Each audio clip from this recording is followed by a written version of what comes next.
उनका मूल नाम सिद्धार्थ गौतम था। वे प्रेम, दया और करुणा की मूरत थे। ऐसा ही कुछ सिद्धार्थ के साथ भी हुआ। राजसी जीवन में होते हुए भी सिद्धार्थ का मन उस सुख में नहीं लगता था और वह कुछ और ही खोजता रहता था। ज्ञान प्राप्ति के बाद बुद्ध ने सारनाथ में अपने 5 पूर्व साथी शिष्यों को पहला उपदेश दिया। उनके इस उपदेश को धर्म चक्र परिवर्तन कहा जाता है, जिसमें उन्होंने 4 आर्य सत्य और अष्टांगिक मार्ग का उपदेश दिया।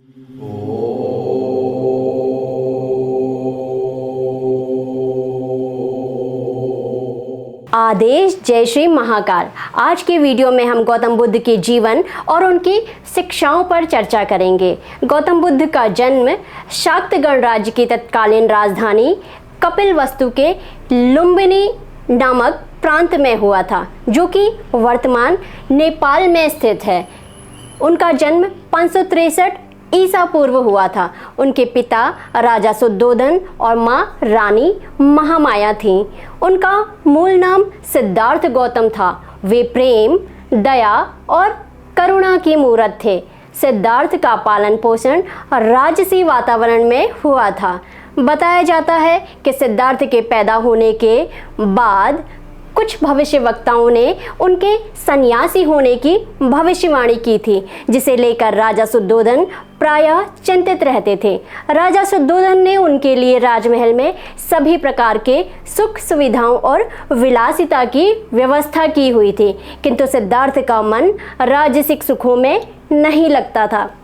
शुद्धोधन ने उन्हें जीवन के कष्टों से दूर रखने का भरसक प्रयत्न किया, किंतु नियति व्यक्ति को वहीं लेकर जाती है जहां उसे ले जाना होता है। व्यक्ति के जीवन में ऐसे कारण और परिस्थितियां उत्पन्न होती हैं कि आप वहां पहुंच ही जाते हैं जो समय और प्रकृति ने आपके लिए निर्धारित किया होता है। ऐसा ही कुछ सिद्धार्थ के साथ भी हुआ।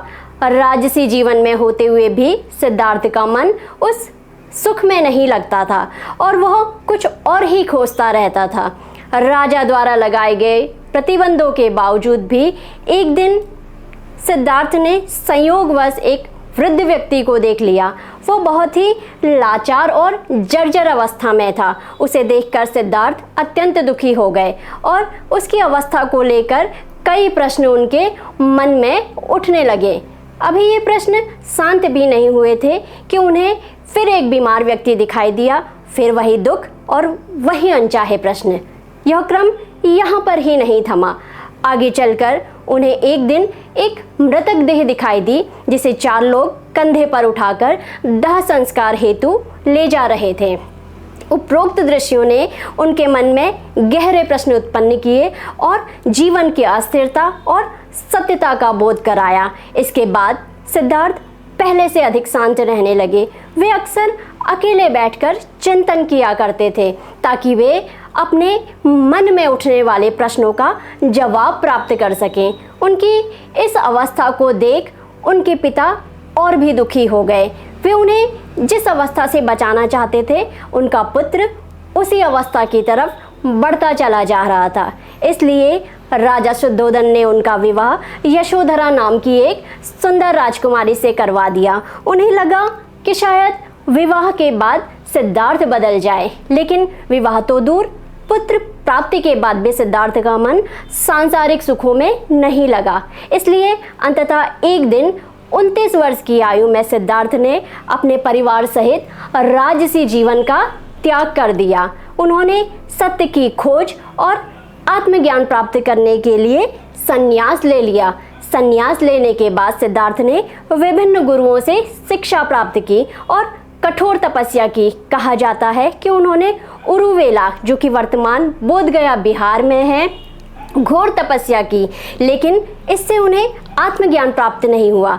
अपनी कठोर तपस्या से असंतुष्ट होकर फिर सिद्धार्थ ने मध्यम मार्ग का अनुसरण किया। उन्होंने एक ऐसी संतुलित जीवन शैली को अपनाने का निर्णय लिया जो विलासिता और कठोर तपस्या दोनों से दूर थी, किंतु वास्तविकता के नज़दीक थी।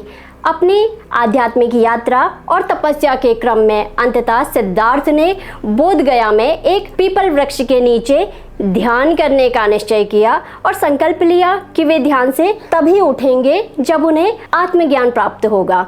कई दिनों की ध्यान साधना के बाद आखिरकार सिद्धार्थ को आत्मज्ञान प्राप्त हुआ और वे बुद्ध कहलाए। आत्मज्ञान प्राप्ति के बाद बुद्ध ने सारनाथ में अपने 5 पूर्व साथी शिष्यों को पहला उपदेश दिया। उनके इस उपदेश को धर्म चक्र परिवर्तन कहा जाता है, जिसमें उन्होंने 4 आर्य सत्य और अष्टांगिक मार्ग का उपदेश दिया। गौतम बुद्ध द्वारा दिए हुए उपदेश आज भी लाखों लोगों को प्रेरित करते हैं और उन्हें शांति, प्रेम, दया, संतुष्टि और अध्यात्म की प्रेरणा देते हैं। आगे के वीडियो में हम गौतम बुद्ध के जीवन से जुड़े और भी प्रेरणात्मक प्रसंगों पर चर्चा करेंगे। तब तक जुड़े रहिए हमारे चैनल शिवकेशी विश्वनाथ से। आदेश। जय श्री महाकाल।